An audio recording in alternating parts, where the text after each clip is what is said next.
जरा सोचिए एक ऐसी दुनिया की जहां कोई जीनियस ही ना हो, न बल्ब जलते, न सिम्फनी गूंजती, न ही धूल भरे ब्लैक बोर्ड पर दिमाग हिला देने वाले समीकरण लिखे जाते। पूरा अंधेरा, है ना? सचमुच अंधेरा, क्योंकि बिना उनके हम आज भी मोमबत्ती टटोलते फिरते।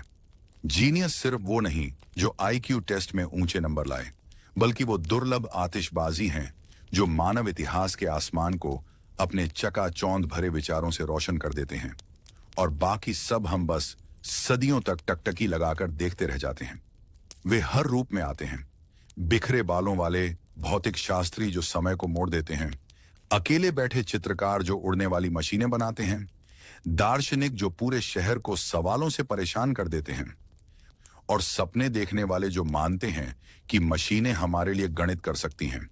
इन दिमागों की खूबसूरती यह है कि वे सिर्फ समस्याएं हल नहीं करते, बल्कि नई समस्याएं पैदा करते हैं और मानवता को अप्रत्याशित राहों पर धकेल देते हैं। तो इस यात्रा को इतिहास की क्लास मत समझिए, बल्कि दुनिया के सबसे अजीब और सबसे चमकीले ब्रेन रॉक स्टार्स के बैकस्टेज टूर की तरह सोचिए। और मुझ पर विश्वास कीजिए, एक बार जब आप इनसे मिल लेंगे तो गिरते हुए सेब या कैनवास पर बनी मुस्कान को कभी पहले जैसा नहीं देख पाएंगे। हमारे धमाकेदार ओपनिंग के बाद अब मिलिए असली रेनेसांस रॉकस्टार से, लियोनार्डो दा विंची। जरा म्यूजियम की धूल भरी वाइब भूल जाइए। लियोनार्डो कोई ऐसा पेंटर नहीं था जो स्टूडियो में छुपा रहता हो, बल्कि इंसान के रूप में छुपा एक क्रिएटिव टोर्नेडो था। उसकी ब्रश स्ट्रोक ने लकड़ी के पैनल्स को शाश्वत रहस्यों में बदल दिया। बस मोनालिसा से पूछ लीजिए, जो 500 साल से इंसानियत पर मुस्कुरा रही है और अब तक राज नहीं खोला। और फिर है द लास्ट सपर, इतना नाटकीय दीवार चित्र कि आज की सोप ओपेरा भी उसके आगे शर्मा जाए। लियोनार्डो ने सिर्फ इंसान नहीं बनाए, बल्कि राज, पहेलियां और ऐसी भावनाएं उकेरी जिनसे आर्ट हिस्टोरियंस आज भी जासूसी खेल रहे हैं। सबसे मजेदार है उसे मल्टीटास्क करते सोचना। एक हाथ से रंग घोल रहा है और दूसरे हाथ से कोने में उड़ने वाली मशीन बना रहा है। उसका स्टूडियो वर्क स्पेस कम और किसी पागल वैज्ञानिक के सिटकॉम का सेट ज्यादा लगता होगा। तो जब हम लियोनार्डो को पेंटर कहते हैं, तो ये सिर्फ सुंदर तस्वीरों की बात नहीं है। ये हैं कोडेड मुस्कानें, थिएट्रिकल डाइनिंग सीन और वो शख्स जिसने कैनवास की खामोशी को भी ड्रम सोलो से ज्यादा जोरदार बना दिया। अगर लियोनार्डो की पेंट ब्रश उसकी जादू की छड़ी थी, तो उसकी नोटबुक्स असल में टाइम मशीन थी। उनमें सिर्फ ड्यूडल्स नहीं थे, बल्कि रेनेसांस स्टाइल नेटफ्लिक्स कैटलॉग था। उड़ने वाली मशीनें, युद्ध के टैंक और यहां तक कि मांसपेशियों और हड्डियों के डरावने स्टडीज। सोचिए, वो हेलीकॉप्टर जैसे एक डिजाइन उठाकर कह रहा है, चिंता मत करो, ये पूरी तरह काम करेगा, बस 400 साल बाद। उसका टैंक डिजाइन किसी स्टेरॉयड खाए मध्य युगीन कछुए जैसा लगता है, जबकि उसकी एनाटमी ड्राइंग इतनी डिटेल्ड थी कि आज के डॉक्टर भी देखकर सिर हिलाते हैं। मजेदार बात यह है कि इन डिजाइनों में से ज्यादातर कभी बने ही नहीं, क्योंकि 15वीं सदी की इटली के पास टेक्नोलॉजी नहीं थी, और क्योंकि लियोनार्डो हर चीज से आसानी से भटक जाता था। एक पल वो गियर रेशियो निकाल रहा होता और अगले ही पल चिड़ियों के पंख फड़फड़ाने के तरीके पर फिदा हो जाता। ये वैसा ही है जैसे दुनिया का सबसे स्मार्ट दोस्त आपको घर शिफ्ट कराने का वादा करे, लेकिन आखिर में जेट पैक का आविष्कार कर बैठे। उसकी ये खोजें हमें याद दिलाती हैं कि जीनियस सिर्फ आज काम करने वाली चीज बनाने में नहीं है, बल्कि कल काम कर सकने वाली चीज की कल्पना करने में है, इवन अगर वो कल आधा हजार साल बाद ही क्यों ना आए। अब तक आपने लियोनार्डो को पेंटर और इन्वेंटर के रूप में देखा है, लेकिन असली ट्विस्ट ये है, वो दोनों था और उससे भी ज्यादा। वो सिर्फ एक चीज में अच्छा होने से संतुष्ट नहीं था, वो रेनेसांस का मल्टी टूल बनना चाहता था। जरा सोचिए, एक हाथ से वो मोनालिसा पेंट कर रहा है, दूसरे हाथ से इंसानी खोपड़ी स्केच कर रहा है, और दिमाग में चिड़िया के पंख से लिफ्ट कैसे बनती है इसकी गणना कर रहा है। यही है लियोनार्डो, एक आर्टिस्ट जिसके दिल में साइंटिस्ट बसता है, और एक साइंटिस्ट जिसकी आत्मा आर्टिस्ट है। उसका मानना था कि खूबसूरती पैटर्न्स में छिपी होती है, चाहे वो मुस्कान में हो, फूल में, या घोंघे के शंख की ज्योमेट्री में। उसके लिए नेचर सिर्फ इंस्पिरेशन नहीं थी, बल्कि एक विशाल टेक्स्ट बुक थी जिस पर वो अपनी ड्यूडलिंग से नोट्स लिख रहा था। लियोनार्डो को परफेक्ट रेनेसांस आइकन बनाने वाली बात यही थी कि उसने कला और विज्ञान के बीच कोई लाइन खींचने से इनकार कर दिया। उसके लिए कला और विज्ञान डांस पार्टनर्स थे। कभी एक लीड करता, कभी दूसरा, और भूमिकाएं लगातार बदलती रहती। इसी वजह से आज हम उसे सिर्फ पेंटर या साइंटिस्ट नहीं कहते, बल्कि यूनिवर्सल जीनियस कहते हैं। वो आदमी जिसने जिज्ञासा को ही स्टाइलिश बना दिया। जैसे ही दुनिया को लगा कि न्यूटन के नियमों से फिजिक्स पूरी तरह से सुलझ गई है, तभी अल्बर्ट आइंस्टीन ऐसे गुस्से जैसे कोई मेहमान पूरा डिनर टेबल पलट दे। उनकी रिलेटिविटी थ्योरी ने नियमों को बस हल्का सा एडजस्ट नहीं किया, बल्कि पूरा मैनुअल ही फिर से लिख दिया। अचानक स्पेस और टाइम कोई फिक्स्ड बैकग्राउंड नहीं रहे, बल्कि एक इलास्टिक कपड़ा बन गए जो झुक सकता है, मरोड़ सकता है और उछल सकता है, बिल्कुल कॉस्मिक ट्रैम्पोलिन की तरह। ग्रेविटी कोई अदृश्य ताकत नहीं थी जो सेब को नीचे खींच रही हो, बल्कि स्पेस का कर्व खुद कह रहा था, आजा भाई। सोचिए, सदियों की पक्की मान्यताएं एक बिखरे बालों वाले आदमी ने हिला दी, जो पेटेंट ऑफिस में काम करते करते ख्याली पुलाव पकाता रहता था। और भी हैरानी की बात, उसकी मैथ कहती थी कि अगर आप काफी तेज चलें तो समय धीमा हो सकता है। तो हाँ, टेक्निकली आपका जीपीएस और आपकी साई-फाई फिल्में दोनों उस पर एहसानमंद हैं। रिलेटिविटी सिर्फ साइंस नहीं थी, वो एक कॉस्मिक प्रैंक था, याद दिलाने वाला कि ब्रह्मांड के नियम हमारी कल्पना से कहीं ज्यादा अजीब हैं। और सबसे मजेदार हिस्सा, आइंस्टीन ने इसे ऐसे समझाया जैसे ये दुनिया की सबसे आसान बात हो। बस थोड़ा स्पेस टाइम मोड़ना है, चिंता मत करो।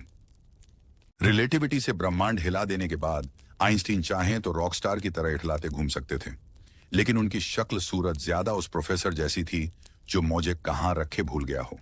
उनकी पहचान, वो बिखरे हुए बाल जो न गुरुत्वाकर्षण मानते थे न कंघी, और वो शरारती मुस्कान जो सबसे डरावने समीकरणों को भी दोस्ताना बना देती थी। उन्हें न फैंसी कपड़ों की परवाह थी न फॉर्मेलिटी की। कई बार बिना मौजों के ही पैदल काम पर चले जाते, जैसे फैशन भी कोई थ्योरी हो जिस पर उन्हें यकीन न हो। लेकिन इन अजीब आदतों के पीछे थी एक नम्रता जिसने सबको मोहित किया। उन्होंने मजाक में कहा था कि उनके पास कोई खास टैलेंट नहीं, बस जुनूनी जिज्ञासा है। इतनी सच्ची विनम्रता कि आप लगभग भूल ही जाते कि उनका असली काम स्पेस टाइम को मोड़ना था। उनके सहयोगी उनकी गर्मजोशी की कद्र करते थे, छात्र उनके हास्य पर फिदा रहते थे, और जनता उन्हें इस सबूत के तौर पर देखती थी कि जीनियस बनने के लिए अकड़ू कॉलर जरूरी नहीं। राजनीति और विश्व युद्धों से भरी सदी में आइंस्टीन की हंसी और विनम्रता उनके समीकरणों जितनी ही क्रांतिकारी थी। उन्होंने हमें दिखाया कि आप फिजिक्स को हमेशा के लिए बदल सकते हैं, और फिर भी ऐसे लग सकते हैं जैसे प्यारे दादाजी जो आपको कैंडी देते हुए ब्रह्मांड का सबक भी समझा दें।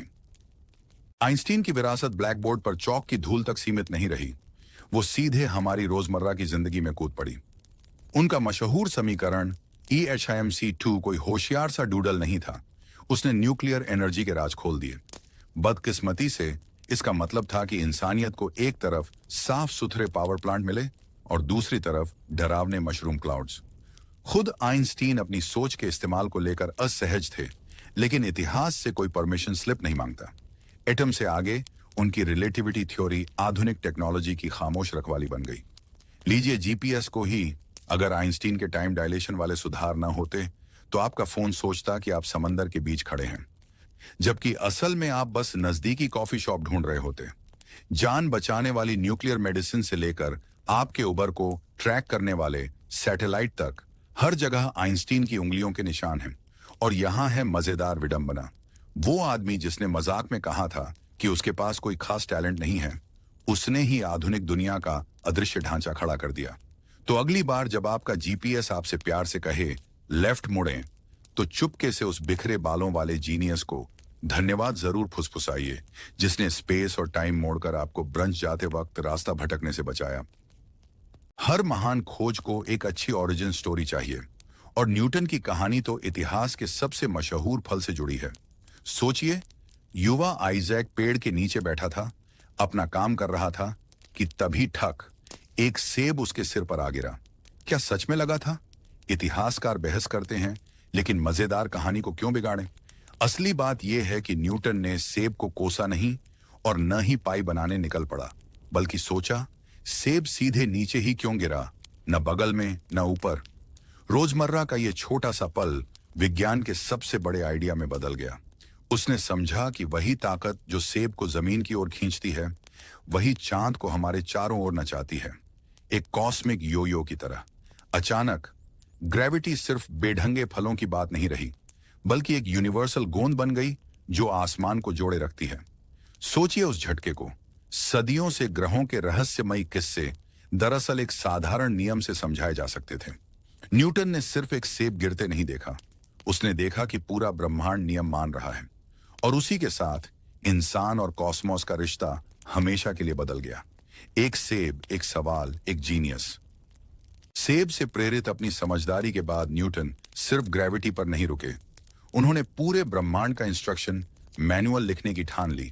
नतीजा, उनके 3 मोशन लॉज, वो गोल्डन रूल्स जो बताते हैं कि गेंद क्यों लुढ़कती है, रॉकेट क्यों लॉन्च होते हैं, और आप कुर्सी पर ज्यादा पीछे झुकें तो क्यों धड़ाम से गिर जाते हैं।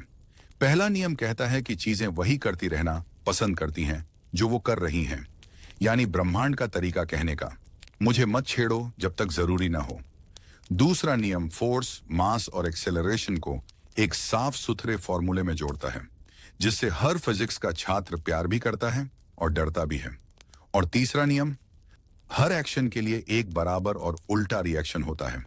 तो अगली बार जब आपका पैर टेबल के पैर से टकराए तो याद रखिए, टेक्निकली टेबल ने भी आपको ठोकर मारी।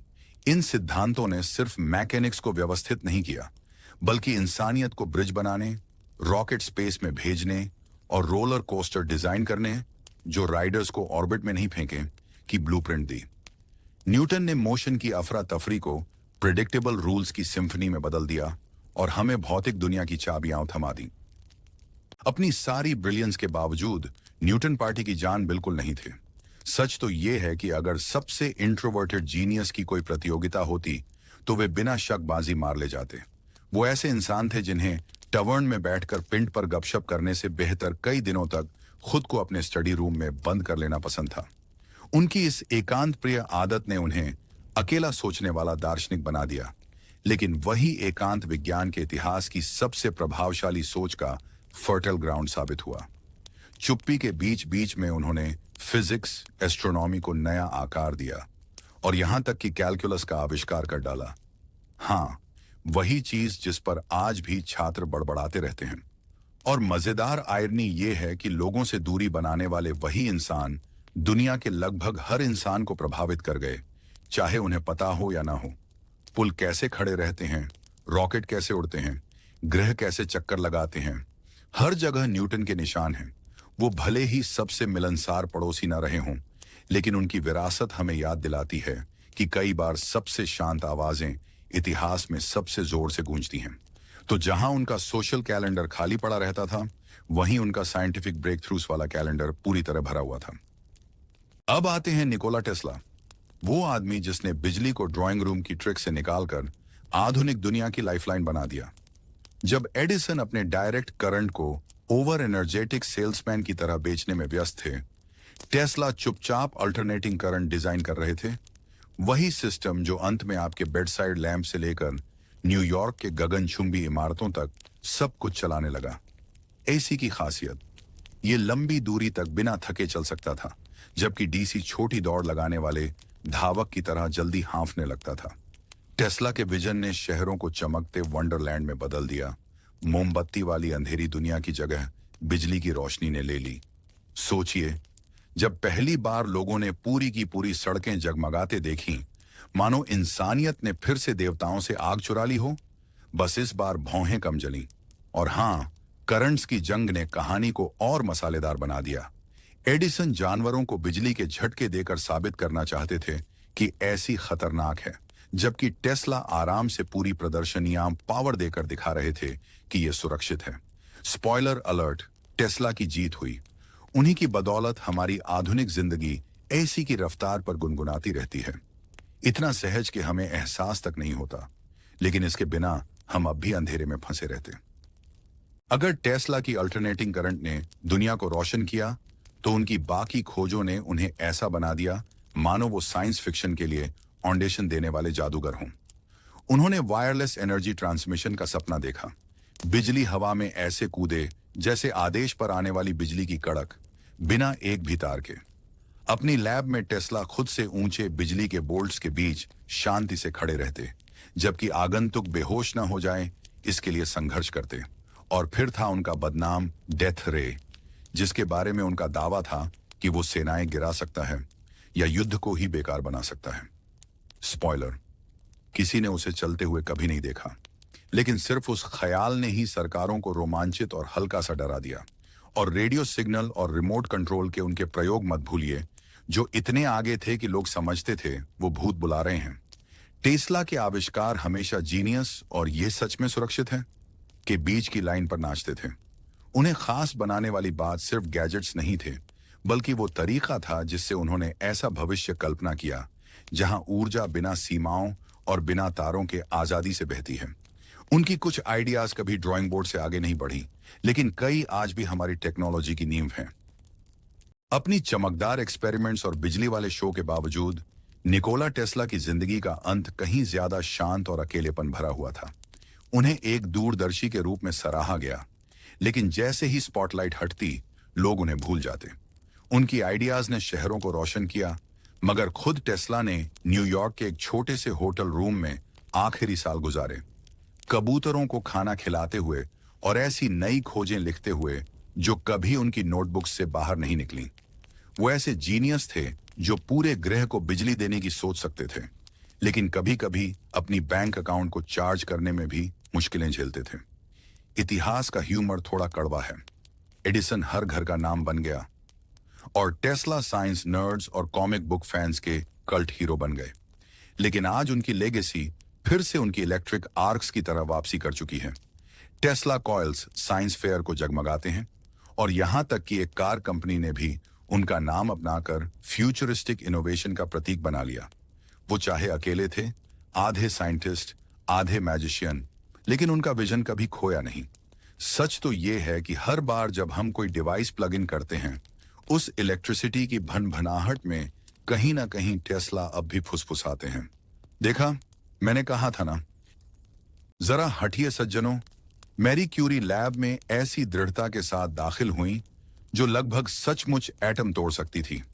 अपने पति पियरे के साथ उन्होंने रहस्यमयी पिच ब्लेंड के टुकड़ों को खंगाला और उबाऊ पत्थरों के बजाय दो नए एलिमेंट खोज निकाले, पोलोनियम और रेडियम। पोलोनियम अपने प्यारे वतन पोलैंड के नाम पर, और रेडियम जो ऐसे चमकता था मानो उसकी अपनी नाइट लाइफ हो। जरा सोचिए, मैरी एक ठंडी झोपड़ी को लैब में बदलकर बड़े बड़े बर्तन में केमिकल्स हिला रही हैं और पड़ोसी कानाफूसी कर रहे हैं। वो सूप बना रहे हैं या सुपर वेपन। सबसे जिद्दी समीकरण को भी थका देने वाले धैर्य के साथ उन्होंने टनों अयस्क को छाना, सिर्फ कुछ छुटकी चमकदार पदार्थ निकालने के लिए। और अब ट्विस्ट, जब ज्यादातर वैज्ञानिक ट्वीट जैकेट में बहस कर रहे थे, क्यूरी टेक्स्ट बुक्स को फिर से लिख रही थी। उनकी खोज ने सिर्फ पीरियोडिक टेबल में नए नाम नहीं जोड़े, बल्कि एटॉमिक एज का दरवाजा खोल दिया। एक शानदार दमकती खोज के साथ उन्होंने दुनिया को दिखा दिया कि जिज्ञासा और शायद जरा सी रेडियो एक्टिविटी सब कुछ बदल सकती है। मैरी क्यूरी ने सिर्फ रेडियोधर्मी पत्थरों से नहीं लड़ा, उन्होंने समाज की उम्मीदों के और भी भारी बोझ से टक्कर ली। उस दौर में जब विज्ञान में महिलाओं को ऐसे देखा जाता था जैसे वो गलती से गलत क्लासरूम में आ घुसी हों, मैरी सीधी चली आई और अपना सिलेबस खुद लिख डाला। वो सिर्फ पहली महिला नहीं थी जिसने नोबेल जीता, उन्होंने डबल मार दी और दो अलग अलग क्षेत्रों में 2 नोबेल जीत लिए, जबकि उनके कुछ पुरुष साथी अब भी पोलोनियम की स्पेलिंग याद करने में लगे थे। लेकिन उनकी राहत तालियों से भरी नहीं थी। विश्वविद्यालयों ने उन पर शक किया, समितियों ने उन्हें कम आंका और गॉसिप कॉलम में यह तक फुसफुसाया जाता था कि क्या उन्हें लैब में होना भी चाहिए। पीछे हटने के बजाय उन्होंने लैब एप्रन को कवच की तरह पहना और चमकते बीकर हिलाती रहीं। उनकी जिद्दी ब्रिलियंस ने साबित कर दिया कि जिज्ञासा का कोई जेंडर नहीं होता। सच तो यह है कि उन्होंने स्टीरियोटाइप्स को इतनी बुरी तरह तोड़ा कि वो हर उस महिला की रोल मॉडल बन गई जिसने कभी माइक्रोस्कोप उठाया। मैरी की कहानी सिर्फ खोज की नहीं, बल्कि चुनौती की है, ये याद दिलाने वाली कि जैसे फिजिक्स के नियम किसी के लिए नहीं झुकते, वैसे ही एम्बिशन भी कभी नहीं झुकनी चाहिए। मैरी क्यूरी की खोजें सिर्फ धूल भरे शेल्फ पर नहीं रहीं, वो अस्पतालों, युद्ध भूमियों और पावर प्लांट्स तक फैल गईं। उनके चमकदार तत्व नए मेडिकल ट्रीटमेंट की रीढ़ बने, डॉक्टरों को ट्यूमर पर रेडिएशन से हमला करने और मरीजों को लड़ने का मौका देने में मदद की। प्रथम विश्व युद्ध के दौरान उन्होंने खुद मोबाइल एक्सरे यूनिट्स तैयार की और एक साइंस सुपर हीरो की तरह मोर्चे पर गाड़ियों में घूमकर सैनिकों की टूटी हड्डियां स्कैन की। इसे कहते हैं हैंड्स ऑन काम। लेकिन क्यूरी की विरासत मेडिसिन तक सीमित नहीं रही। उनकी ब्रेक थ्रूज ने न्यूक्लियर एनर्जी के बीज बोए, ऐसी शक्ति जो शहरों को रोशन भी कर सकती है और आधे होश उड़ा भी सकती है। यह सब इस पर निर्भर करता है कि स्विच किसके हाथ में है। ये एक अजीब विरोधाभास है। वही औरत जिसने जानें बचाई, उसने एटॉमिक पावर के जिन्न को भी आजाद कर दिया। आज जब भी कोई डॉक्टर रेडिएशन मशीन का बटन दबाता है या कोई शहर न्यूक्लियर पावर से चलता है, उस बटन पर क्यूरी की उंगलियों के निशान हैं। उनकी कहानी याद दिलाती है कि विज्ञान सिर्फ समीकरणों का नाम नहीं है। ये चुनावों, परिणामों और खोज को अच्छे के लिए इस्तेमाल करने की हिम्मत की बात है। अंततः क्यूरी ने साबित कर दिया कि जिज्ञासा की एक छोटी सी चिंगारी पूरी दुनिया को रोशन कर सकती है।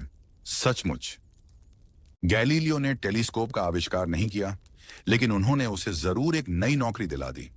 उनसे पहले ये बस जिज्ञासु व्यापारियों का खिलौना था जो जहाजों पर नजर रखते थे, लेकिन गैलीलियो के हाथों में ये बन गया ब्रह्मांड का अल्टीमेट डिटेक्टिव टूल। एक साफ रात को उन्होंने इसे बृहस्पति की ओर ताना और लगभग कुर्सी से गिर ही पड़े। 4 छोटे छोटे बिंदु ग्रह के चारों ओर नाच रहे थे। पहले तो उन्हें लगा लेंस गंदा है, लेकिन रात दर रात वे बिंदु लगातार परिक्रमा करते रहे। धड़ाम बृहस्पति के चंद्रमा। ये ऐसा था जैसे ब्रह्मांड के पास बैक स्टेज पास हो और गैलीलियो सबसे पहले वहां घुस गए हों। ये खोज सिर्फ खगोल विज्ञान का मजेदार तथ्य नहीं थी। ये उस सोच पर तमाचा थी कि सब कुछ पृथ्वी के चारों ओर घूमता है। अचानक आसमान अब दिव्य परिपूर्ण व्यवस्था का प्रतीक नहीं रहा, बल्कि गड़बड़ कक्षाओं का जाल बन गया, जिन्हें दार्शनिकों की राय की कोई परवाह नहीं थी। सोचिए वो रोमांच और डर जब गैलीलियो ने महसूस किया कि उनके पास भू केंद्रित मॉडल को हिला डालने वाला सबूत है। सिर्फ एक कांच की ट्यूब और थोड़ी जिज्ञासा से उन्होंने इंसानियत को दिखा दिया कि ब्रह्मांड हमारी उम्मीदों से कहीं ज्यादा बड़ा और कहीं ज्यादा अजीब है। जब गैलीलियो ने बृहस्पति के चंद्रमा अपनी कक्षा में नाचते देखे, तो उन्हें समझ आया कि धरती सब कुछ का केंद्र नहीं है और किसी भी आरामदायक वर्ल्ड व्यू को तोड़ने के लिए सबूत से तेज कुछ नहीं होता। उन्होंने हेलियोसेंट्रिक मॉडल का समर्थन किया। हाँ, सूरज बीच में है और धरती बाकियों की तरह चक्कर लगाती है, लेकिन यह 17वीं सदी की इटली थी और यह कहना कि धरती घूमती है ऐसा था जैसे पोप को कहना कि उनके मैप ऐप में बग है। गैलीलियो की रचनाएं तेजी से फैली और जल्द ही उनके पास उन्हें चीयर करने वाले फैन भी थे और धर्मशास्त्रीय तलवारें तेज करने वाले आलोचक भी। चर्च ने उन्हें बुलाया और जो आगे हुआ वो बहस से कम और कॉस्मिक कोर्टरूम ड्रामा से ज्यादा था। सोचिए, गैलीलियो उनकी धूसर दाढ़ी फड़फड़ाती हुई कह रहे हैं, लेकिन दूरबीन से देखो, और उनके विरोधी जवाब दे रहे हैं, हमें देखने की जरूरत नहीं, हमारे पास शास्त्र हैं। नतीजा, उन्हें मजबूर किया गया कि वे अपने विचार वापस लें और उन्होंने इतिहास के सबसे तंज भरे फुटनोट की तरह बुदबुदाया, फिर भी यह घूमती है। गैलीलियो की ये टक्कर सिर्फ ग्रहों की नहीं थी, बल्कि परंपरा से ऊपर अपनी आंखों पर भरोसा करने की हिम्मत की थी। भले ही उन्हें चुप करा दिया गया, लेकिन उनकी दूरबीन पहले ही इतनी तेज चीख चुकी थी कि आसमान हिल गया। कोर्टरूम ड्रामा के बाद भी गैलीलियो की सबसे बड़ी विरासत चर्च से उनका झगड़ा नहीं था, बल्कि ये थी कि उन्होंने विज्ञान को हैंड्स ऑन स्पोर्ट में बदल दिया। अरस्तु के पुराने लेक्चर्स पर सिर हिलाने के बजाय गैलीलियो ने टावर से गेंदें गिराईं, उन्हें रैंप पर लुढ़काया और पीसा को दुनिया का पहला फिजिक्स प्लेग्राउंड बना डाला। उन्होंने खोजा कि चीजें वजन चाहे जितना हो, एक ही गति से गिरती हैं। ये खबर उन लोगों के लिए काफी अजीब रही होगी जो सोचते थे भारी पत्थरों को खास छूट मिली हुई है। उनके इंक्लाइंड प्लेन वाले प्रयोगों ने दिखाया कि गति को मापा जा सकता है, भविष्यवाणी की जा सकती है और सबसे अहम टेस्ट किया जा सकता है। सिर्फ अंदाजा नहीं लगाया जा सकता। ये सिंपल आइडिया कि ज्ञान अवलोकन और प्रयोग से आना चाहिए, आधुनिक विज्ञान की रीढ़ बन गया। उन्होंने दार्शनिकों की आराम कुर्सी वाली बहस को असली डेटा से बदल दिया और एक्सपेरिमेंटल साइंस के पिता बन गए। आज के जमाने में गैलीलियो की कल्पना कीजिए, अपने गैराज को लैब में बदलते हुए, स्लो मोशन सेब गिरने वाले वीडियो यूट्यूब पर डालते हुए और कहते हुए, देखा, मैंने कहा था ना। आखिरकार गैलीलियो ने सिर्फ तारों को नहीं देखा, उन्होंने इंसानियत के हर चीज को देखने का नजरिया बदल दिया। चार्ल्स डार्विन का एडवेंचर किसी लैब में नहीं, बल्कि एक जहाज के डेक पर शुरू हुआ, HMS बीगल पर। सोचिए, एक नौजवान डार्विन को आधा समय तो समंदर की बीमारी से जूझते हुए और बाकी आधा समय अपनी नोटबुक में तेजी से लिखते हुए। बीगल की दुनिया भर की यात्रा अल्टीमेट फील्ड ट्रिप जैसी थी, बस लंच ब्रेक कम और इगुआना बहुत ज्यादा थे। जब वो गैलापागोस द्वीपों पर पहुंचे तो ऐसा लगा मानो प्रकृति की एक्सपेरिमेंटल किचन में घुस आए हों। विशालकाय कछुए ऐसे धीरे चलते जैसे उनके लिए समय धीमा हो गया हो, और फिंच पक्षियों की चोंचें इतनी अजीब आकार की थीं कि मानो किसी कमेटी ने उन्हें डिजाइन किया हो। डार्विन ने समझा कि ये अनोखे फर्क बेमकसद नहीं थे, ये तो हर द्वीप की खाने की दावत के हिसाब से बने सर्वाइवल हैक्स थे।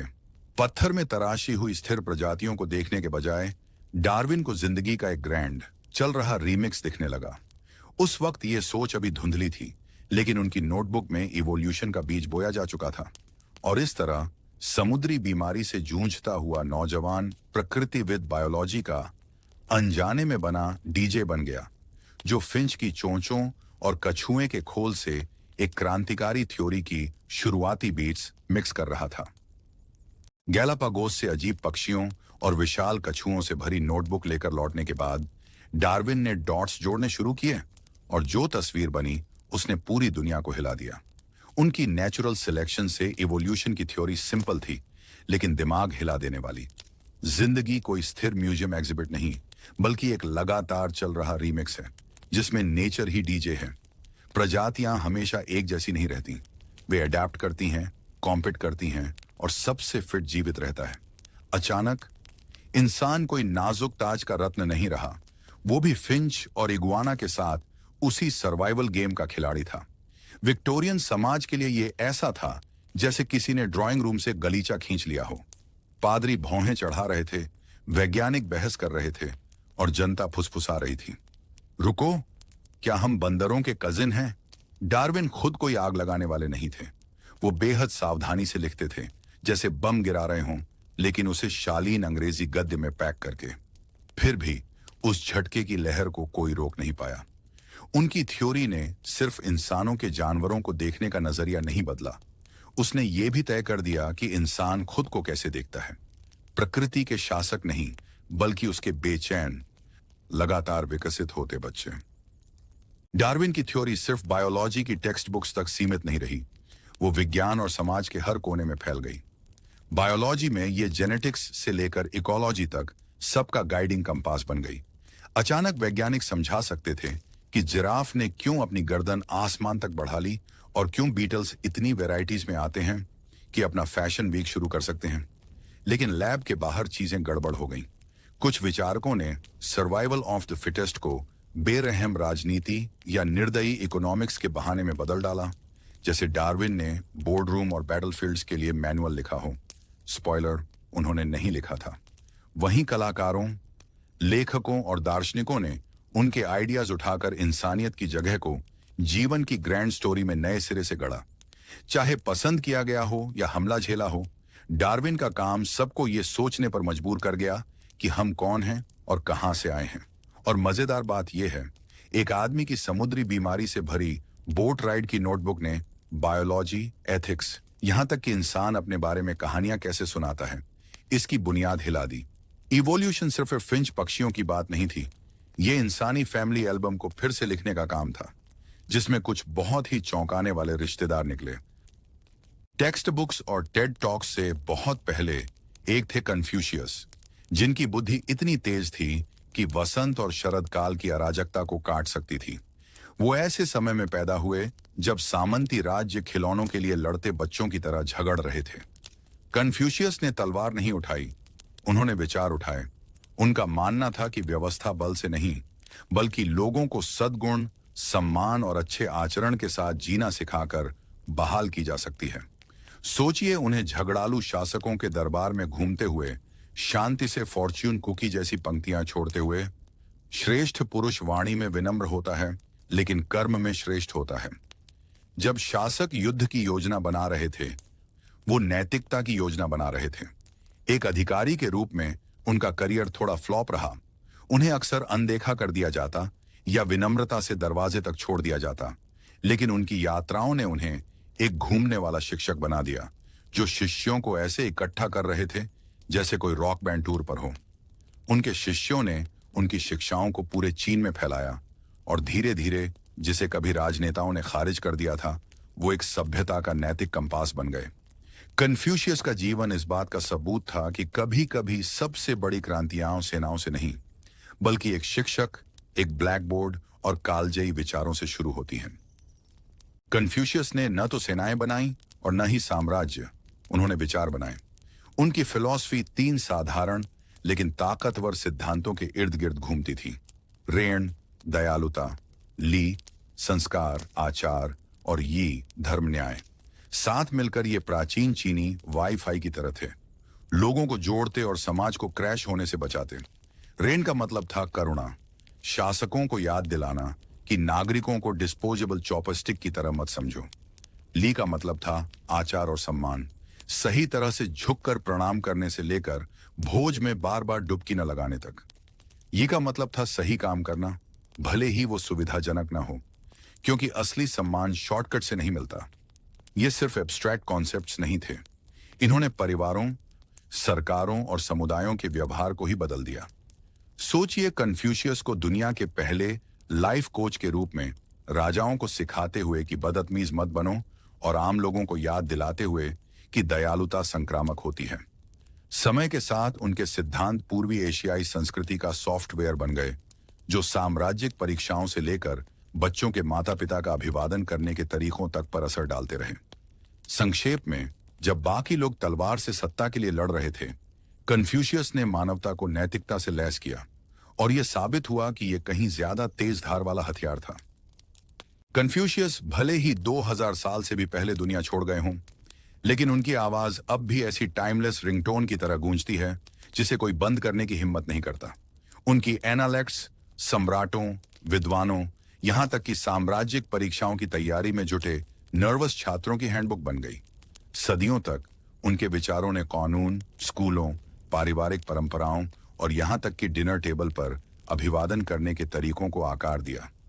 उन्हें अल्टीमेट इन्फ्लुएंसर समझिए, बस हैशटैग्स की जगह उनके पास ऐसे मैक्सिम्स थे, जो तुम अपने लिए नहीं चाहते वो दूसरों के साथ मत करो। चीन से कोरिया, जापान और वियतनाम तक उनकी फिलॉसफी वह सांस्कृतिक सॉफ्टवेयर बन गई जिसने पूरे समाजों को चलाया। और यहां ट्विस्ट ये है, जबकि राजवंश डोमिनोज की तरह उठते और गिरते रहे, कन्फ्यूशियस की शिक्षाएं और मजबूत होती गईं, चुपचाप शासकों को सलाह देती और पीढ़ियों को दिशा दिखाती रहीं। आज भी चाहे बोर्ड रूम में लीडरशिप की किताबों का हवाला दिया जाए या क्लासरूम में सम्मान सिखाया जाए, उनकी बुद्धि के अंश रोजमर्रा की जिंदगी में घुस आते हैं। उनकी विरासत साबित करती है कि कभी कभी सबसे तेज तलवार स्टील नहीं, बल्कि एक विचार होता है, और हथियारों से ज्यादा तेज शब्दों वाला शिक्षक साम्राज्यों से भी ज्यादा टिक सकता है। अगर फिलॉसफी एक विशाल बुफे होती, तो अरस्तु वो शख्स होते जो अपनी प्लेट में टेबल की हर चीज भर लेते। जब ज्यादातर विचारक 1-2 विषयों पर फोकस करते, अरस्तु ने अपनी जिज्ञासा से पूरी की पूरी एनसाइक्लोपीडिया खड़ी कर दी। लॉजिक, उन्होंने रूल बुक लिख दी। एथिक्स, उन्होंने नक्शा बनाया कि साधु बने बिना भी कैसे एक गुणी जीवन जिया जा सकता है। नेचुरल साइंस, उन्होंने जानवरों की कैटलॉग बनाई जैसे कोई प्राचीन पोकेमॉन ट्रेनर, समुद्री खीरे से लेकर शेर तक हर चीज पर नोट्स लिखते हुए। पॉलिटिक्स, रिटोरिक, मेटाफिजिक्स, जो भी अस्तित्व में था उस पर अरस्तु की राय थी। उन्होंने बस छेड़छाड़ नहीं की, बल्कि सिस्टम बनाए, उलझे सवालों को व्यवस्थित ढांचों में बदला। आज की दुनिया में सोचिए, एक प्रोफेसर जो सुबह फिलॉसफी पढ़ाता है, दोपहर को बायोलॉजी और शाम को पॉलिटिकल साइंस, और फिर भी डिनर के बाद नौजवान सिकंदर महान को मेंटर करने का समय निकाल लेता है। उनका दिमाग सिर्फ चौड़ा ही नहीं, गहरा भी था, जो अलग अलग डिसिप्लिन्स को आपस में जोड़ता था। जिस युग में ज्ञान बिखरा हुआ था, अरस्तु ने उसे समेटकर पश्चिमी सोच का ऑन ऑपरेटिंग सिस्टम बना दिया। वो सिर्फ जिज्ञासु नहीं थे, वे बुद्धि के ओरिजिनल मल्टीटास्कर थे। अरस्तु का प्रभाव प्राचीन ग्रीस की सीमाओं पर नहीं रुका। वो महाद्वीपों और सदियों तक फैला, मानो कोई बौद्धिक वाईफाई सिग्नल हो। यूरोप के मध्यकालीन विद्वान उनकी रचनाओं को चटखारे लेकर पढ़ते थे और अक्सर उन्हें बस द फिलोसफर कहते थे, जैसे बाकी विचारक नाम के लायक ही न हों। उनकी लॉजिक ने थियोलॉजी को आकार दिया, उनकी एथिक्स ने राजनीति को प्रभावित किया और उनकी नेचुरल फिलॉसफी वह ढांचा बनी जिस पर विज्ञान ने अपनी मांसपेशियां चढ़ाने की कोशिश की। 1000 साल तक छात्र मोमबत्ती की रोशनी में उनके शब्द कॉपी करते रहे, कभी सहमत होते, कभी कराहते, लेकिन हमेशा गंभीरता से लेते। यहां तक कि जब पुनर्जागरण काल के वैज्ञानिकों ने उनकी थ्योरीज में छेद करने शुरू किए, तो उन्होंने ऐसा उनकी मजबूत सीढ़ी पर खड़े होकर ही किया। सोचिए, हर महान विचारक, अक्विनास से न्यूटन तक, अरस्तु के साथ समय से परे एक अंतहीन ग्रुप चैट में बहस कर रहा हो, जिसमें तुम गलत हो लेकिन ढांचे के लिए धन्यवाद वाले इमोजी भी हों। ये तथ्य कि उनकी आइडियाज आज भी चर्चा में हैं, चाहे फिलॉसफी सेमिनार में हो या गुण पर कैजुअल डिबेट्स में, ये साबित करता है कि उन्होंने खुद को पश्चिमी विचारधारा में कितनी गहराई से वायर कर लिया। अरस्तु सिर्फ अपने युग के दार्शनिक नहीं थे, वो ज्ञान की आर्किटेक्चर के स्थायी निवासी बन गए। अरस्तु भले ही प्राचीन यूनान में रहते थे, लेकिन उनके विचार आज भी आधुनिक क्लासरूम में ऐसे घुस आते हैं जैसे कोई अनचाहा गेस्ट जिसे निकालना मुश्किल हो। उनकी लॉजिक कंप्यूटर एल्गोरिदम की नींव बन गई। उनकी एथिक्स अब भी बिजनेस सेमिनार में सुनाई देती है और उनकी बायोलॉजी वाली सोच माइक्रोस्कोप से भरी लैब्स में गूंजती है। एक तरह से अरस्तु ज्ञान के वाईफाई राउटर थे, सदियों तक सिग्नल ब्रॉडकास्ट करते रहे जिनसे आज के छात्र अब भी जुड़ते हैं, कभी उत्साह से तो कभी एग्जाम से पहले कराहते हुए। उन्होंने प्लेटो के ऊंचे आदर्शों और आधुनिक साइंटिफिक मेथड के बीच की खाई को पाटा, यह कहते हुए कि अवलोकन भी उतना ही जरूरी है जितना एब्स्ट्रैक्ट रीजनिंग। उन्हें उस मिडलमैन की तरह सोचिए जिसने मिथक और माप को जोड़ा और फिलॉसफी को फिजिक्स, पॉलिटिक्स, यहां तक कि गूगल सर्च रिजल्ट से भी बातचीत करने लायक बनाया। अगर प्लेटो ने परफेक्ट फॉर्म्स का सपना देखा, तो अरस्तु ने हमें प्रैक्टिकल इंस्ट्रक्शंस दिए, कैसे बिल्लियों को वर्गीकृत करें, शहर चलाएं और बिना दोस्त खोए बहस करें। प्राचीन सोच को आधुनिक जिज्ञासा से जोड़ने की उनकी क्षमता साबित करती है कि वे सिर्फ अपने समय के विचारक नहीं थे, वे हर समय के विचारक थे, ज्ञान की दुनियाओं को जोड़ने वाले असली पुल। प्लेटो सिर्फ दुनिया का वर्णन नहीं करना चाहते थे, वो उसे फिर से डिजाइन करना चाहते थे, दिमाग से शुरुआत करते हुए। उनका मशहूर थ्योरी ऑफ फॉर्म्स कहता है कि हम जो भी देखते हैं, कुर्सियां, पेड़, यहां तक कि सैंडविच, वो सब बस परफेक्ट वर्जन की धुंधली छायाएं हैं जो आइडियाज की दुनिया में तैर रही हैं। इसे समझाने के लिए उन्होंने हमें दिया मशहूर केवेलिग्री। सोचिए, इंसान एक अंधेरी गुफा में जंजीरों से बंधे हुए हैं, दीवार पर टिमटिमाती परछाइयां देखते हुए और मानते हुए कि यही पूरी रियलिटी है। फिर एक बहादुर विचारक निकल भागता है, चकाचौंध धूप में लड़खड़ाते हुए पहुंचता है और समझता है, रुको, ये तो असली चीज की छायाएं ही थीं। ये प्राचीन वर्जन था VHS से 4K अपग्रेड का। ये कहानी सिर्फ फिलॉसफी नहीं थी, ये एक अलार्म थी, दिखावे पर सवाल उठाने का, सच की तलाश करने का और शायद छायाओं को थोड़ा कम आंखें मिचमिचाकर देखने का। प्लेटो की गुफा आज भी फिलोसफर्स से लेकर फिल्म मेकर तक को प्रेरित करती है, साबित करती है कि 2400 साल पुरानी एक मेटाफर अब भी हमें सोचने पर मजबूर करती है कि हम हकीकत में जी रहे हैं या बस नेटफ्लिक्स पर परछाइयों की बिंज वॉचिंग कर रहे हैं। प्लेटो सिर्फ होशियार डायलॉग लिखकर खुश नहीं थे, वो राजनीति को ही फिर से डिजाइन करना चाहते थे। अपनी किताब द रिपब्लिक में उन्होंने तर्क दिया कि सबसे अच्छे शासक न तो योद्धा होने चाहिए और न ही अमीर रईस, बल्कि फिलोसोफर होने चाहिए। हाँ, किताब का मतलब लगभग यही है। क्या जिंदगी बेहतर नहीं होगी अगर नर्ड्स सरकार चलाएं? प्लेटो के मुताबिक फिलोसफर्स में भ्रम से परे देखने और असली अच्छाई का पीछा करने की बुद्धि होती है, जबकि सत्ता लोलुप नेता अक्सर शहरों को अपनी निजी शतरंज की बिसात की तरह मानते थे। उनका फिलोसफर किंग का आइडिया क्रांतिकारी था। सोचिए, ऐसे नेता जो दावत से ज्यादा बहस को पसंद करें और सिक्कों की खनखनाहट से ज्यादा न्याय को। बेशक सभी सहमत नहीं थे। आलोचकों ने मजाक उड़ाया कि ऐसे शासकों को ढूंढना आसान नहीं, जैसे यूनिकॉर्न खोजना। फिर भी प्लेटो की इस बोल्ड सोच ने बीज बोया कि शासन ज्ञान और सद्गुण पर आधारित होना चाहिए, सिर्फ कच्ची ताकत पर नहीं। उनके आदर्शवाद और व्यावहारिकता के मिश्रण ने राजनीति को गेम ऑफ थ्रोन्स से कम और एक क्लासरूम एक्सपेरिमेंट से ज्यादा बना दिया। और भले ही हम अब भी फिलोसफर किंग्स के ऑफिस संभालने का इंतजार कर रहे हों, वो सपना हर चुनावी सीजन में बहस को अब भी हवा देता है। प्लेटो की विरासत सिर्फ धूल से ढके स्क्रॉल्स का ढेर नहीं थी, वो तो पूरा का पूरा शैक्षिक सिस्टम था। एथेंस एकेडमी की स्थापना करके उन्होंने असल में पहली यूनिवर्सिटी का आविष्कार किया, सदियों पहले, जब किसी ने सोचा भी नहीं था कि ट्यूशन फीस आपका दिन खराब कर सकती है। छात्र नैतिकता, राजनीति, गणित और हाँ, वे ऊंचे ऊंचे आइडियाज सीखने उमड़ पड़े जिनकी बातें वो करते रहते थे। उनकी पद्धति रटने की नहीं, बल्कि संवाद की थी। प्राचीन ग्रुप चैट वर्जन, जहां सब बहस करते करते दिमाग दर्द कर बैठते थे। एकेडमी ने पीढ़ियों के विचारकों को प्रशिक्षित किया, जिनमें अरस्तु भी शामिल थे, ये साबित करते हुए कि प्लेटो सिर्फ फिलोसफर नहीं थे, वो टीचर ऑफ टीचर्स थे। उनका प्रभाव ग्रीस से बहुत आगे फैला, मध्यकालीन सोच, पुनर्जागरण कला और यहां तक कि आज के क्लासरूम तक, जहां छात्र फिलॉसफी की परीक्षा देखकर अब भी आहें भरते हैं। सोचिए प्लेटो को 21वीं सदी की लेक्चर हॉल में झांकते हुए, लैपटॉप चमक रहे हैं, कॉफी कप हर जगह बिखरे हैं, छात्र आधा सुन रहे हैं और आधा सोशल मीडिया स्क्रॉल कर रहे हैं, और फिर भी उनके सच, न्याय और ज्ञान से जुड़े सवाल अब भी सिलेबस पर हैं।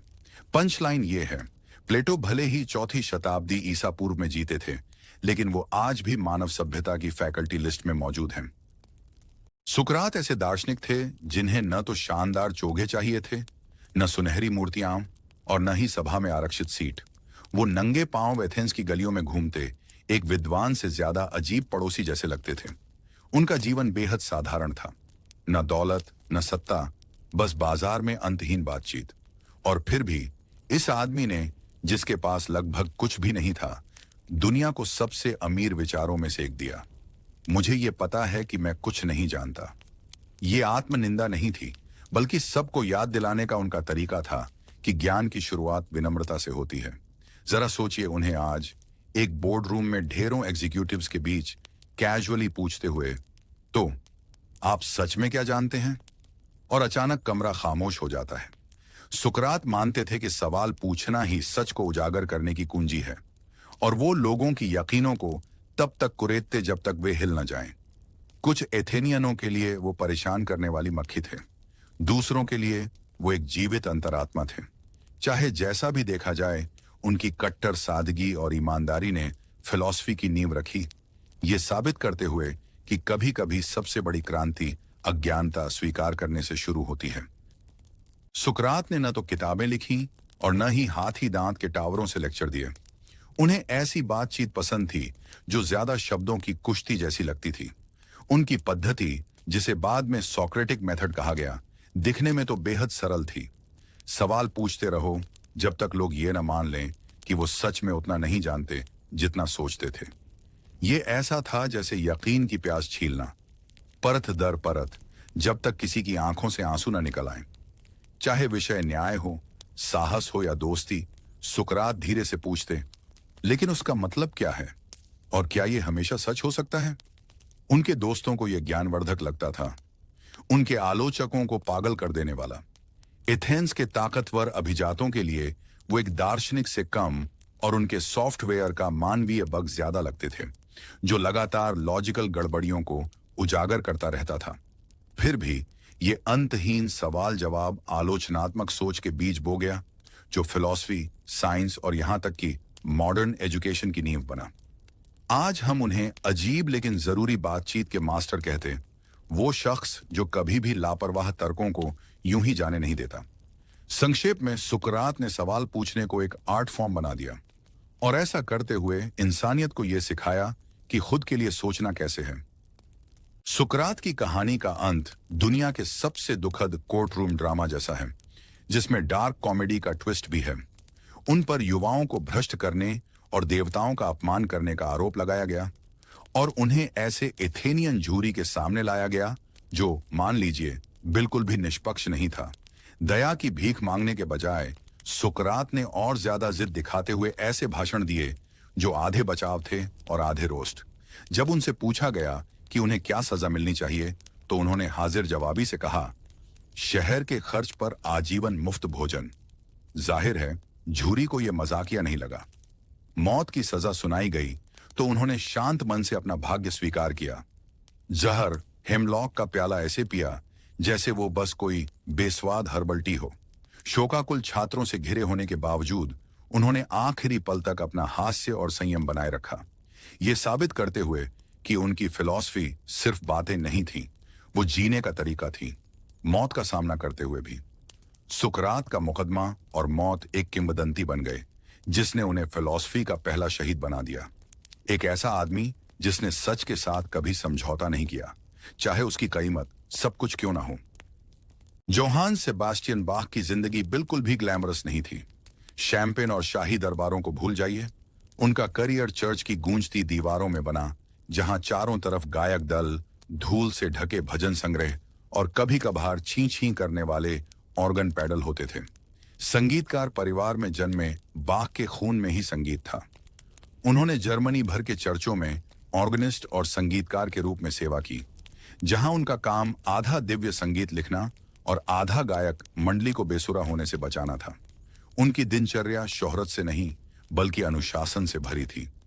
दिमाग उलझा देने वाली पजल जैसी जटिल फ्यूग्स की रचना करना, उन छात्रों को पढ़ाना जो शायद उन्हें बहुत सख्त समझते थे, और बच्चों की एक छोटी ऑर्केस्ट्रा कुल 20 पालना। लेकिन इसी सादगी भरी चर्च बंधी जिंदगी से ऐसी भव्य संगीत निकला जो मानो आसमान को छू सकता था। बाख के लिए रचना दिखावा नहीं थी, वो ध्वनि के जरिए दिव्यता तक पहुंचने का प्रयास था। उनकी कहानी साबित करती है कि कभी कभी प्रतिभा को स्पॉटलाइट की जरूरत नहीं होती, बस एक मजबूत ऑर्गन बेंच, एक कलम और ऐसा दिमाग चाहिए जो ब्रह्मांड को गाते हुए सुन सके। अगर बाख की जिंदगी शांत लगती थी तो उनकी संगीत रचनाएं बिल्कुल वैसी नहीं थीं। ब्रैंडनबुर्ग कॉन्सर्टोज इतनी ऊर्जा से फटते हैं कि वो बारोक जाम सेशन जैसे लगते हैं, जहां हर वाद्य यंत्र स्पॉटलाइट के लिए लड़ रहा होता है। हर कॉन्सर्टो एक म्यूजिकल रोलर कोस्टर जैसा है। स्ट्रिंग्स दौड़ती हैं, हार्पसिकॉर्ड भागता है, ट्रम्पेट ऐसे गूंजते हैं मानो उन्होंने बहुत ज्यादा कॉफी पी ली हो। और फिर है मैस इन बी माइनर, एक इतनी भव्य रचना जो चर्च म्यूजिक कम और सृष्टि के साउंड ट्रैक जैसी ज्यादा लगती है। ये घना, भव्य और परतदार है, जैसे ऑर्केस्ट्रल लसगना जिसे दिव्य सटीकता से बेक किया गया हो।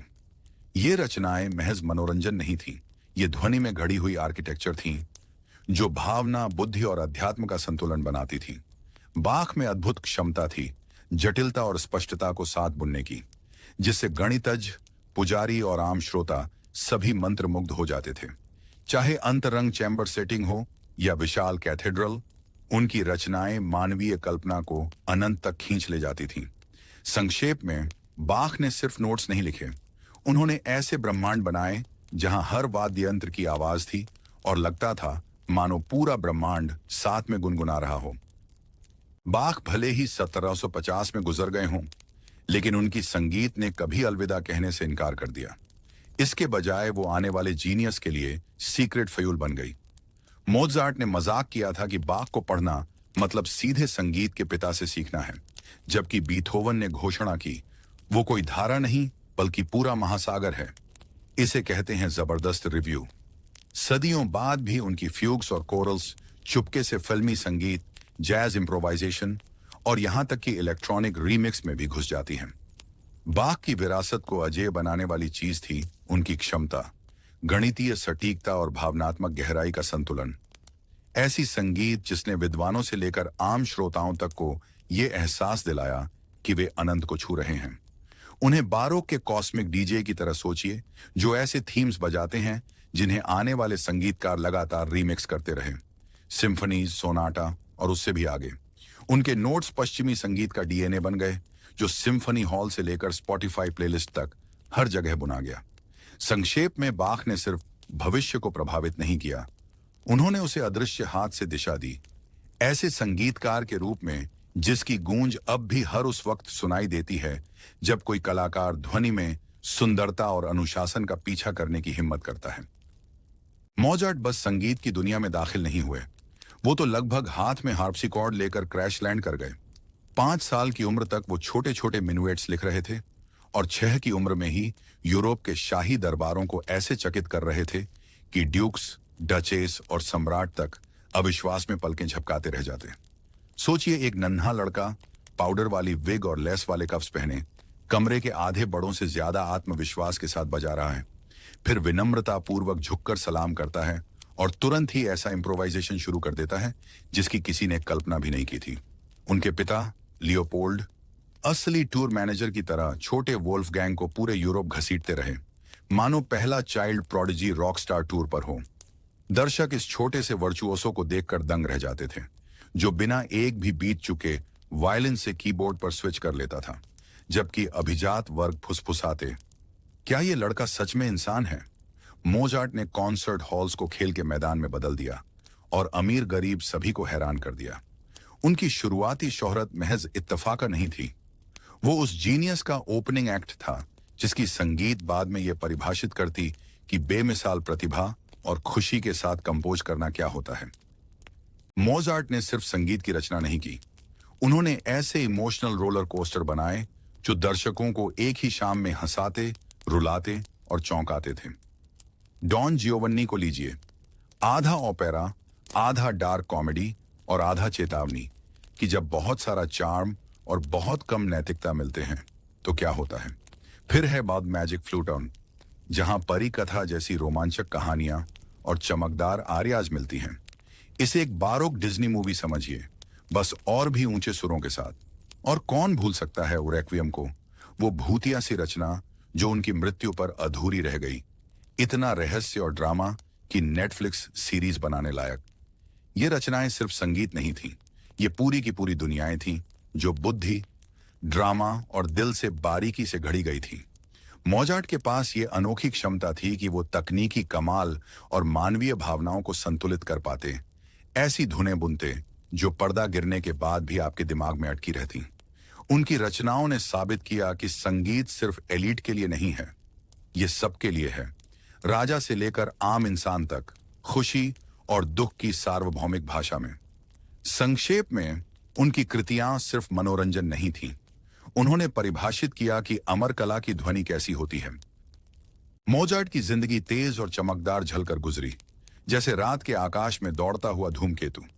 उन्होंने सिर्फ 35 सालों में 600 से ज्यादा रचनाएं की, ऐसी गति की आधुनिक संगीतकार छुट्टियां मनाते हुए लगते हैं।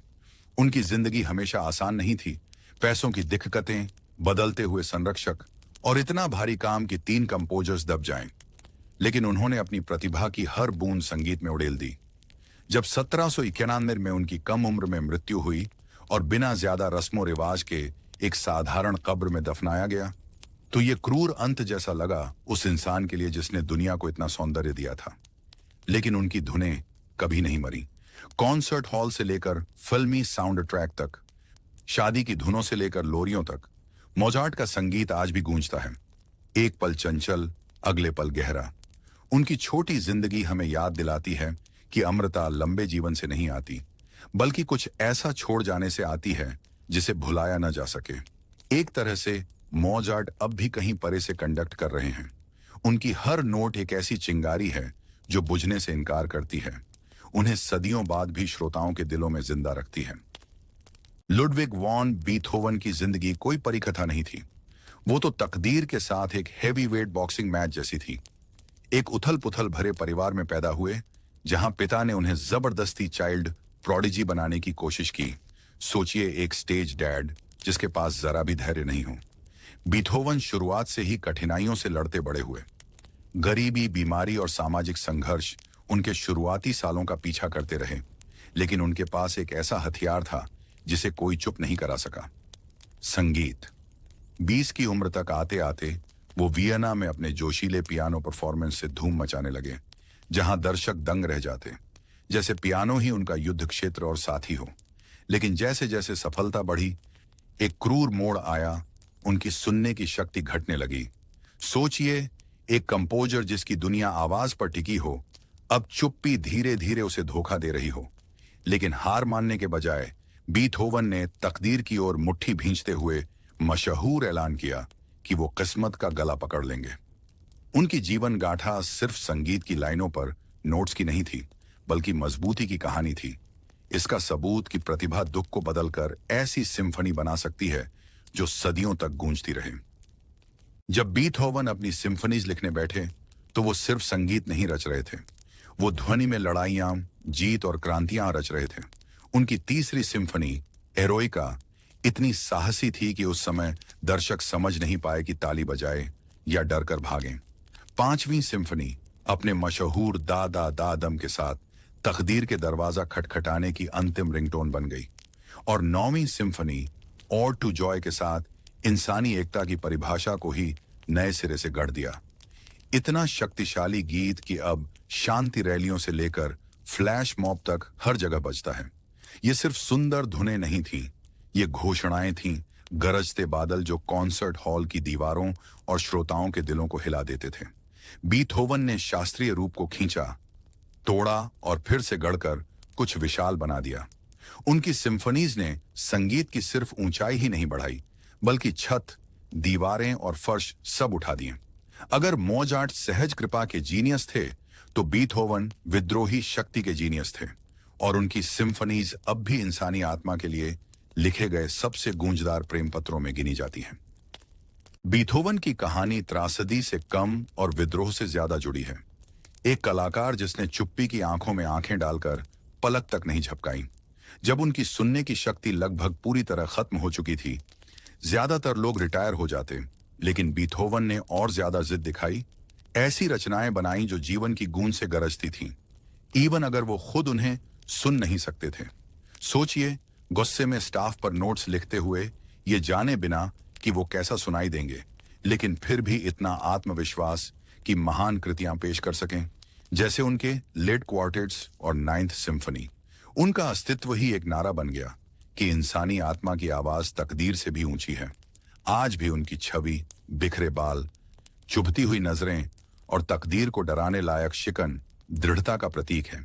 बीथहोवन ने सिर्फ मुश्किलों को पार नहीं किया, उन्होंने उनसे कुश्ती लड़ी, उन्हें जमीन पर गिराया और उन्हें ऐसी संगीत में बदल दिया जो आज भी कॉन्सर्ट हॉल्स को हिला देता है। उनकी जिंदगी हमें याद दिलाती है कि जीनियस आराम से नहीं, बल्कि हार न मानने की जिद से परिभाषित होता है। अंत में बीथहोवन सिर्फ एक कंपोजर नहीं थे, वो इंसानी धैर्य की साउंड ट्रैक बन गए। दा विंची की उड़ने वाली मशीनों से लेकर आइंस्टीन की स्पेस टाइम पहेलियों तक, क्यूरी की चमकती खोजों से लेकर बीथहोवन की गड़गड़ाती सिम्फनीज तक, इन 15 जीनियस की विरासत इंसानी प्रतिभा की एक पैचवर्क रजाई जैसी है। उन्होंने अलग अलग सदियों में जिया, अलग अलग भाषाएं बोली और अलग अलग लड़ाइयां लड़ी, लेकिन सब में एक बात समान थी, सीमाओं को स्वीकार करने से इनकार। उनके आविष्कार, दर्शन और कला किताबों या कॉन्सर्ट हॉल्स तक सीमित नहीं रहे, वे हमारी जीने, प्यार करने और कल्पना करने की शैली में समा गए। अगर वो न होते तो शायद हम आज भी गुफा की दीवारों पर खर्राटे खींच रहे होते, दूरबीन के बिना तारों को आंखें मिचमिचाकर देख रहे होते, या बेहद उबाऊ धुनों पर पैर थिरका रहे होते। लेकिन उनकी हिम्मत की बदौलत ज्ञान असीम लगता है, कला शाश्वत और प्रगति संभव। उनकी कहानियां हमें याद दिलाती हैं कि जीनियस का मतलब परिपूर्णता नहीं, बल्कि वो साहस है जो दूसरों की नजर से छूट जाता है। मिलकर उन्होंने सिर्फ इतिहास नहीं लिखा, बल्कि हमें ऐसे औजार दिए कि हम बड़े सपने देखें, जोर से बहस करें, ऊंची इमारतें बनाएं और असंभव पर हंसते हंसते उसे हकीकत में बदल दें। अगर इस जीनियस गैलरी से एक सबक लेना हो तो वो ये है कि ज्ञान, कला और रचनात्मकता कोई विलासिता नहीं है, ये तो जीवन बचाने वाले औजार हैं। न्यूटन के सेब से लेकर टेस्ला की बिजली, क्यूरी की चमकती शीशियों से लेकर बाख की फ्यूक्स तक, हर खोज ने दिखाया कि इंसानी प्रगति जिज्ञासा और कल्पना पर फलती फूलती है। इन लोगों ने दुनिया को जैसा था वैसा स्वीकार नहीं किया, उन्होंने उसे कुरेदा, सवाल किए और कभी कभी तो इतना परेशान किया कि उसने नया राज खोल दिया। उनका काम हमें याद दिलाता है कि विज्ञान और कला दुश्मन नहीं, बल्कि इंसानियत को आगे बढ़ाने वाले साथी हैं। ज्ञान हमें कैसे देता है, कला हमें क्यों देती है, और रचनात्मकता हमें फिर भी कोशिश करने की हिम्मत देती है। मिलकर ये एक ऐसी शक्ति की त्रिकोणीय संरचना बनाते हैं जिसे कोई साम्राज्य, अर्थव्यवस्था या बाधा आसानी से नहीं तोड़ सकती। संदेश साफ है, जब तक हम सवाल पूछते रहेंगे, विचारों को चित्रित करते रहेंगे और भविष्य की धुनें लिखते रहेंगे, तब तक खोजने के रास्ते कभी खत्म नहीं होंगे। जीनियस का मतलब असाधारण पैदा होना नहीं है, बल्कि अपने दिमाग को आश्चर्य के हथियार की तरह इस्तेमाल करने की हिम्मत रखना है। इन सारी कहानियों को जोड़ने वाला एक अंतिम सच ये है, दुनिया को हमेशा ऐसे लोगों की जरूरत रही है जिनमें अलग होने की हिम्मत हो। जीनियस इसलिए पैदा नहीं होते कि भीड़ में घुल मिल जाएं, वो तो आते हैं पूरी पार्टी को हिला देने। चर्च को चुनौती देने वाले गैलीलियो से लेकर जेंडर की दीवारें तोड़ने वाली क्यूरी तक, तकदीर पर मुट्ठी लहराने वाले बीथोवन से लेकर इंसान की खुद की छवि को चुनौती देने वाले डार्विन तक, हर एक ने साबित किया कि तरक्की जिद्दी सपने देखने वालों की होती है। दुनिया पहले तो आंखें घुमा सकती है, हंस सकती है या उन्हें सजा भी दे सकती है, लेकिन आखिरकार इतिहास उनके कदमों में झुक जाता है। अलग होना कोई कमी नहीं है, ये बदलाव की चिंगारी जलाने वाली चिंगारी है। अगर सबके जिग करने पर कोई जैग करने वाला ना होता तो हम अब तक उसी पुराने क्षितिज को घूरते रह जाते। संदेश हल्का फुल्का लेकिन गंभीर है। अपनी अजीबियत को अपनाओ, अपने जंगली विचारों का बचाव करो और अकेले खड़े होने से मत डरो, क्योंकि हर तथाकथित मिसफिट ही शायद अगला मोजार्ट, अगला आइंस्टीन या वो अगली चिंगारी हो सकता है जो इंसानियत के रास्ते को रोशन कर दे। तो पर्दा गिरता है, लेकिन सचमुच नहीं, क्योंकि अगला जीनियस किसी धूल भरी इतिहास की किताब में फंसा नहीं है। वो शायद गली के कॉफी हाउस में कॉफी की चुस्की ले रहा हो, किसी स्कूल नोटबुक में डूडल बना रहा हो या गैराज में कोट से छेड़छाड़ कर रहा हो। जीनियस का मतलब कभी ताज या खिताब नहीं रहा, ये तो जिज्ञासा, साहस और पैटर्न तोड़ने की हिम्मत है। इतिहास के महान दिमाग ये साबित कर चुके हैं कि असाधारण अक्सर साधारण के भीतर छिपा होता है। शायद अगला मोजार्ट यूट्यूब पर गिटार बजा रहा हो, अगली क्यूरी चमकते साइंस किट को घूर रही हो, या अगला आइंस्टीन मैथ्स क्लास में सपनों में खोया हो। भविष्य किसी केप वाले हीरो का इंतजार नहीं कर रहा, वो उस शख्स का इंतजार कर रहा है जो इतना हिम्मती हो कि वो अजीब सवाल पूछ दे जो और किसी ने सोचा ही ना हो। तो जैसे हम इस सफर से बाहर निकलते हैं, याद रखिए, जीनियस अतीत की कोई धरोहर नहीं है, ये एक जीवित शक्ति है और अगला चमकदार अध्याय शायद हमारे चारों ओर या फिर आपके भीतर ही खुल रहा हो।